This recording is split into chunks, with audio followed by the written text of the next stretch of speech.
আমি কোনো ধর্ম নিয়ে পড়াশোনা করিনি, আর কোনো ধর্মে বিশ্বাসও করি না। এখানে আমার প্রশ্নটা হলো, আপনি কি বিশ্বাস করেন যে পৃথিবীতে অনেকগুলো ধর্ম আছে আর এই ধর্মগুলো থাকার প্রয়োজন আছে?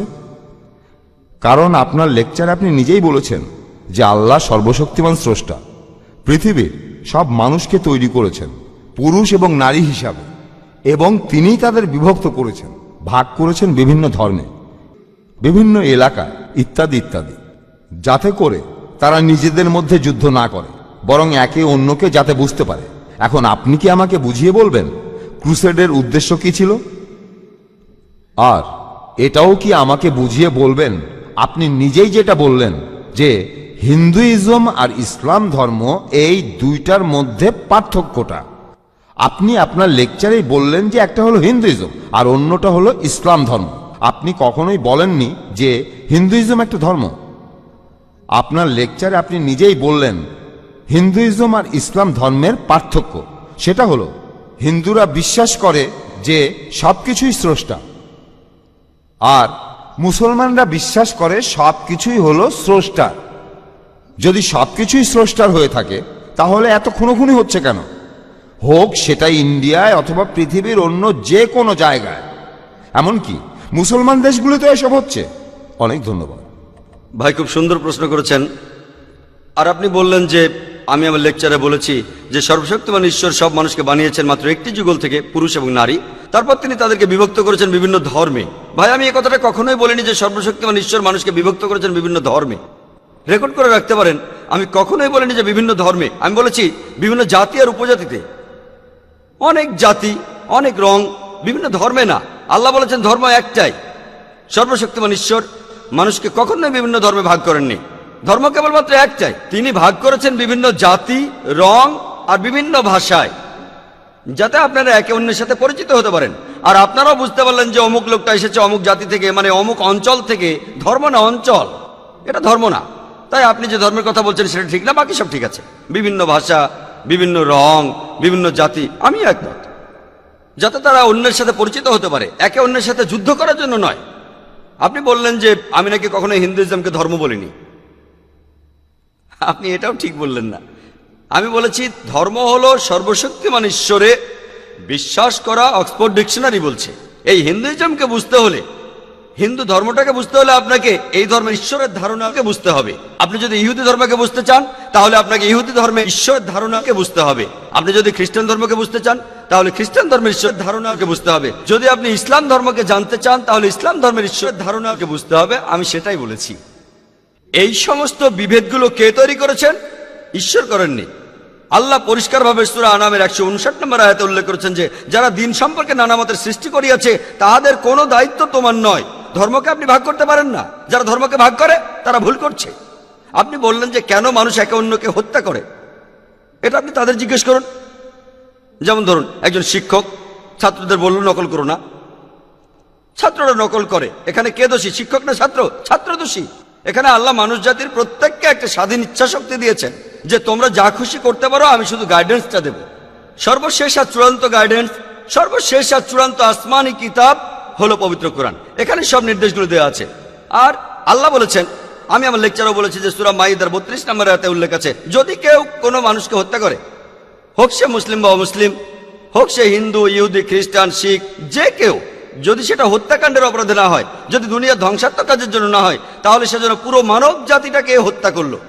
যদি কেউ কোনো মানুষকে বাঁচায় তাহলে সে যেন পুরো মানব জাতিটাকেই বাঁচালো। তাই সর্বশক্তিমান ঈশ্বর মানুষের এই একে অন্যের সাথে খুনোখুনি পছন্দ করেন না। কিন্তু মানুষ যদি তার কথা না শোনে, কাকে দোষ দেবেন? দোষ মানুষের।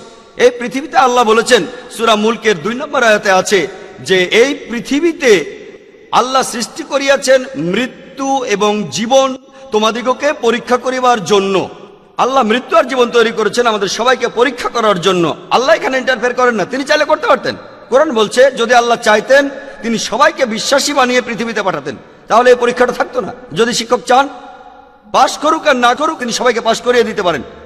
শিক্ষক পারেন, তবে সেটা হবে একচোখা। আর ছাত্রের স্বাধীন ইচ্ছাটার কি হবে? ছাত্ররা সবাই পরীক্ষা দিচ্ছে, সেখানে একজন ঠিকভাবে উত্তর দিতে পারলো না, তারপরও সে পাশ করলো, তখন যে পড়াশোনা করেছে সে প্রতিবাদ করবে যে আমি এই পরীক্ষার জন্য এত খাটাখাটি করলাম, আর এই ছাত্র নকল করছে, চুরি করছে, ভুল উত্তর দিয়েও সে পাশ করছে। তাহলে পরের ব্যাচ যদি তারা বুঝতে পারে যে শিক্ষক সবাইকে পাশ করান, সে ঠিক উত্তর দিক আর ভুল উত্তর দিক, তখন সবাই পড়াশোনা ছেড়ে দেবে।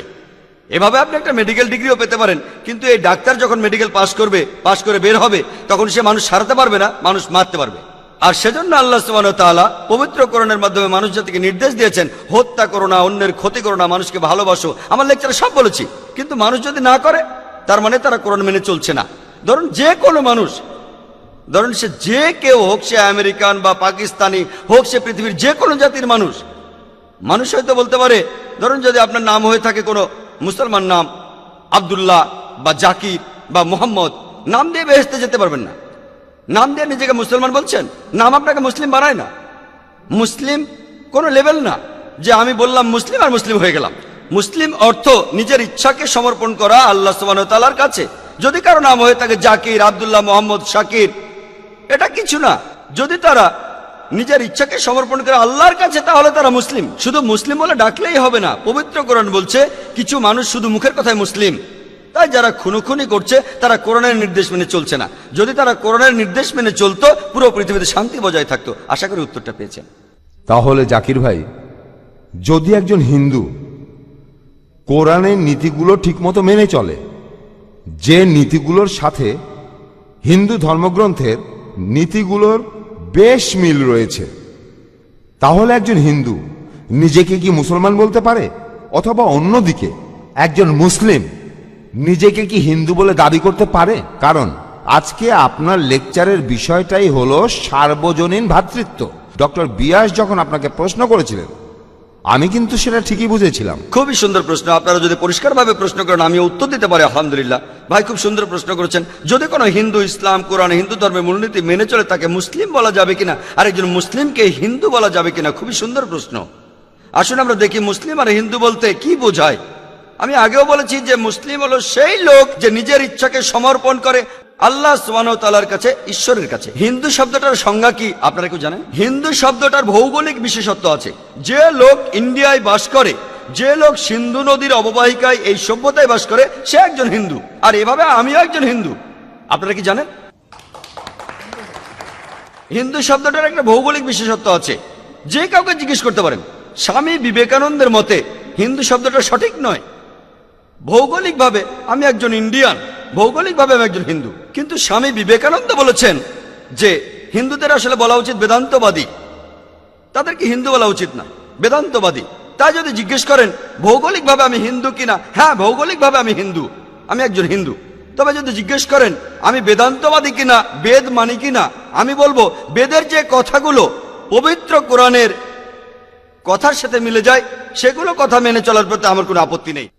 তাহলে জাকির ভাই, যদি একজন হিন্দু কোরআনের নীতিগুলো ঠিকমতো মেনে চলে, যে নীতিগুলোর সাথে হিন্দু ধর্মগ্রন্থের নীতিগুলোর বেশ মিল রয়েছে, তাহলে একজন হিন্দু নিজেকে কি মুসলমান বলতে পারে?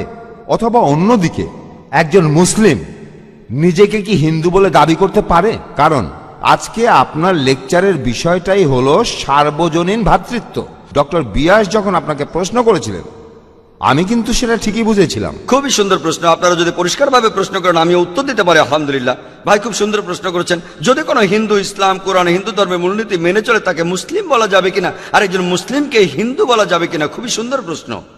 আসুন আমরা দেখি মুসলিম আর হিন্দু বলতে কি বোঝায়। আমি আগেও বলেছি যে মুসলিম হলো সেই লোক যে নিজের ইচ্ছাকে সমর্পণ করে আল্লাহ সুবহানাহু ওয়া তাআলার কাছে, ঈশ্বরের কাছে। হিন্দু শব্দটার সংজ্ঞা কি আপনারা কেউ জানেন? হিন্দু শব্দটার ভৌগোলিক বিশেষত্ব আছে। যে লোক ইন্ডিয়ায় বাস করে, যে লোক সিন্ধু নদীর অববাহিকায় এই সভ্যতায় বাস করে, সে একজন হিন্দু। আর এভাবে আমিও একজন হিন্দু। আপনারা কি জানেন? হিন্দু শব্দটার একটা ভৌগোলিক বিশেষত্ব আছে। যে কাউকে জিজ্ঞেস করতে পারেন। স্বামী বিবেকানন্দের মতে হিন্দু শব্দটা সঠিক নয়।